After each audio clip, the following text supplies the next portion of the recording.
আসসালামু আলাইকুম এভরিওয়ান, কেমন আছেন সবাই? আশা করছি সবাই ভালো হবেন। আমিও ভালো আছি। এর আগে একটা ভিডিওতে আমি প্রিন্সেস ব্লাউজের কাটিং ভালোভাবে এক্সপ্লেইন করেছিলাম। কিভাবে কাট করতে হবে পুরো ভিডিওটা শেয়ার করেছিলাম। কিভাবে পেপার কাট থেকে নিয়ে ফেব্রিক কিভাবে কাটতে হবে পুরোটাই দেখিয়েছিলাম। আজকে সেই ব্লাউজটাই স্টিচ করে নেব। এখানে প্রথমে আমি যে পেছনের পার্টটা আছে তার ভেতরের লাইনিং আর উপরের যে ডিজাইনার ফেব্রিক দুটোর গলা বানিয়ে নিব। আর দুটোর গলাকে এখানে আলাদা আলাদাভাবে বানিয়ে নিয়েছি, কারণ দুটো সেম মাপের বানাইনি। উপরে যেহেতু এটা নেটের উপরে কাজ করা আছে, তাহলে ভেতরের লাইনিংটাকে একটু বড় করে গলা রেখেছি, আর যেটা ডিজাইনার ফেব্রিকটা আছে সেটা খুব ছোট্ট করে গলা রেখেছি। আর এখানে প্রথমে আমি দুটো গলা বানিয়ে নিব। আর গলাগুলো সিম্পলি যেভাবে নর্মালি আমরা সব ক্ষেত্রেই বানিয়ে থাকি সেরকমভাবেই বানাবো। এখানে কোনো ডিজাইন আমি করিনি, সিম্পলভাবে গলা বানিয়ে রেডি করে নিয়েছি। আর আপনারা আমার ভিডিও দেখে কতটা বুঝতে পারছেন কিনা, আমি ভালোভাবে এক্সপ্লেইন করতে পারছি কিনা, সেগুলো আপনারা কমেন্টের মাধ্যমে জানাবেন। তাহলে আমি বুঝতে পারবো যে হ্যাঁ, আমি ভালোভাবে এক্সপ্লেইন করতে পারছি। আর আপনাদের যদি কোথাও বুঝতে অসুবিধা হচ্ছে, যে শেখার জন্য ভিডিওটা দেখছেন, যদি কোথাও বুঝতে অসুবিধা হচ্ছে সেটা কমেন্ট করে জিজ্ঞেস করতে পারেন, আমি অবশ্যই বলে দেবো। এখানে আমি গলাটা ভালোভাবে বানিয়ে নিব। আচ্ছা, আমি যে এই ভিডিওগুলো বানাচ্ছি, আপনাদের কি মনে হচ্ছে কোথাও কোনো রকমভাবে আমার ভিডিওগুলো দেখে মনে হচ্ছে যে আমি কোনো খারাপ কাজ করছি? যদি মনে হয়ে থাকে বা আমার ভিডিওগুলো না দেখে থাকেন, তাহলে পুরো ভিডিওগুলো গিয়ে একবার চেক করুন। পেছনের ভিডিওগুলোও দেখে একবার আমাকে অবশ্যই জানান। আপনাদের কাছে আমি জানতে চাইছি, আমি কি কোনো খারাপ কাজ করছি? আমি বুঝে উঠতে পারছি না যেখানে কেন কিছু মানুষ এমনভাবে পেছনে পড়ে আছে, এমনভাবে কথা বলছে, তো মনে হচ্ছে না জানি আমি কোন পাপ কাজ করছি বা কোনো খারাপ কাজ করছি, এমনভাবে কথাবার্তা বলা হচ্ছে। আমি তাদের উদ্দেশ্যে বলছি যে আপনারা এভাবে কেন বলছেন? আমি যেটা পারছি, যেরকমভাবে পারছি সেটা আমি সবার কাছে শেয়ার করছি। আর কেউ যদি আমার থেকে কিছু একটা শিখতে পারে, তো এতে খারাপ কী আছে? আমি তো কোনো খারাপ কাজ করছি না। বা তারপরে হচ্ছে আমি কারো কনটেন্ট চুরিও করে দিচ্ছি না। এটা আমার পুরোটাই নিজের বানানো কনটেন্ট। নিজে থেকে আমি তৈরি করছি। আমি ভেবে পাচ্ছি না কেন সবাই বলে, বাইরে আমার জানাশোনা, আমার পরিচিত ভিডিওর বাইরে কমেন্ট তো করে না, কিন্তু সামনাসামনি দেখা হলে আমার সাথে এমনভাবে কথাবার্তা বলে যে মনে হচ্ছে যে আমি কত ছোট কাজ করছি বা না জানি কী করছি। আচ্ছা, ড্রেস বানানো, ডিজাইন ক্রিয়েট করা কি কোনো ছোট কাজ? আর যে কোনো কাজই কি ছোট কাজ? আমার তো মনে হয় না কোনো কাজই ছোট কাজ। সবাই বলে নাকি অনেকে হাসাহাসি করছে, "আরে দর্জিগিরি করছিস, দর্জিগিরি।" আমি দর্জি না, আমি ডিজাইনার। আর ডিজাইনারকে অনেক সময় নিজের হাতেও ডিজাইনারকে সবকিছু, যেভাবে একটা মাস্টার শেফ যেভাবে রান্না করা পারে, সেভাবে সবজি কাটার থেকে আটা মাখাটাও ওকে করতে হয় অনেক সময়, সেটা পারে। তার মানে এটা না যে মাস্টার শেফ বলে আসবে কিচেনে আর শুধু টেস্ট করে নেবে আর সে মাস্টার শেফ হয়ে যাবে, সেরকম হয় না। ঠিক একইভাবে ডিজাইনারকেও A to Z ভাবে সবগুলো কাজ জানতে হয়। এখানে হচ্ছে আমার কাজটা খুব বড়োভাবে নেই, খুব বড়ো নেই, বড়সড় এখন আমি করিনি বা হইনি। আমার কাজটা খুব ছোট লেভেলে আছে, তার জন্য আমি সবকিছু নিজে থেকে করছি।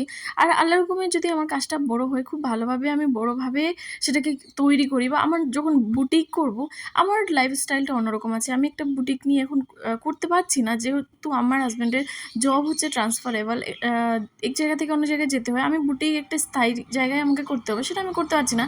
তো আমি যেখানে আছি, আমি ঘর থেকেই কাজ করছি, নিজের জন্য ক্রিয়েট করছি, অন্যান্যদের জন্য ক্রিয়েট করছি। তো এখন আমি কাউকে না তো রাখতে পারছি, না বুটিক করতে পারছি। তো আমাকে সবগুলো কাজ হচ্ছে নিজে থেকে করতে হচ্ছে। সেলাইটা আমাকে নিজে থেকে করতে হচ্ছে। তো এটা কি ছোট? আমি বুঝতে পারছি না যে এতে ছোট কি হচ্ছে? আমি তো একটা ডিজাইনার, আমি ডিজাইন ক্রিয়েট করছি। আর ওই ক্রিয়েট করতে গিয়ে সেটা যদি আমি নিজে থেকে স্টিচ করছি, তাহলে এতে খারাপ কি আছে? আমি বুঝে উঠতে পারছি না।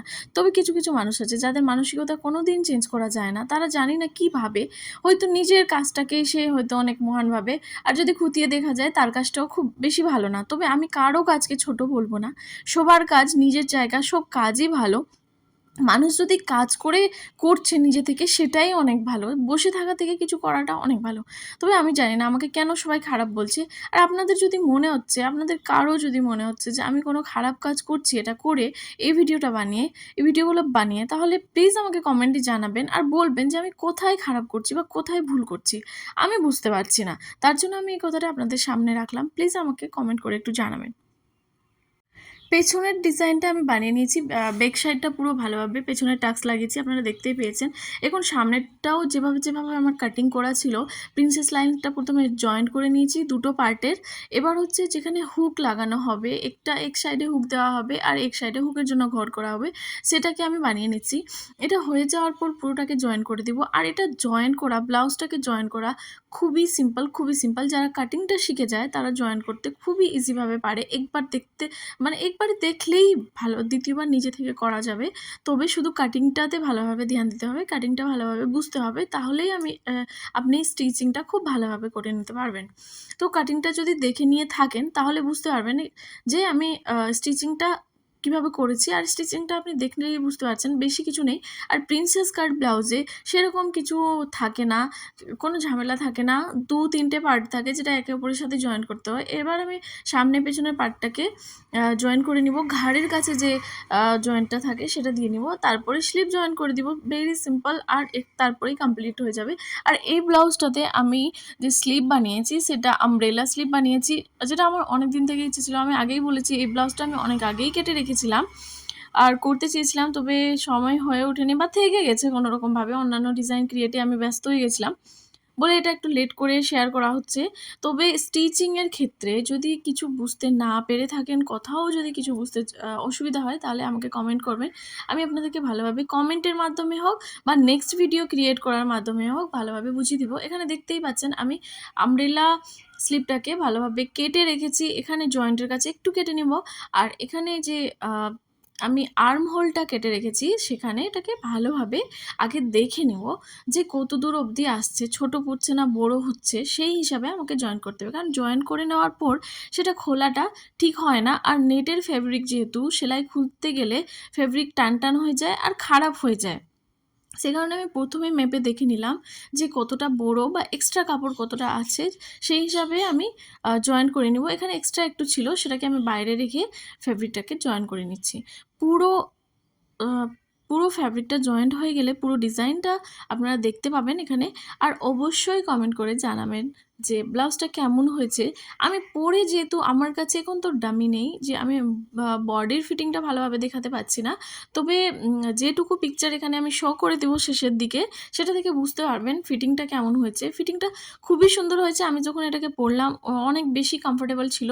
আর আমার অন্যান্য ব্লাউজ থেকে প্রিন্সেস কাট ব্লাউজটা পরতে অনেক বেশি কমফোর্টেবল লাগে বলে আমি বেশিরভাগ ক্ষেত্রে প্রিন্সেস ব্লাউজই করি আর হুকটা পেছনের দিকে রাখি। তবে এই ব্লাউজটাতে আমি সামনের দিকে হুক রেখেছি। এই যে সামনের অংশটা দেখতে পাচ্ছেন, এটাকে শুধু ফিট করে নিলে ব্লাউজটা ready. Thank you so much আমার পুরো ভিডিওটা দেখার জন্য।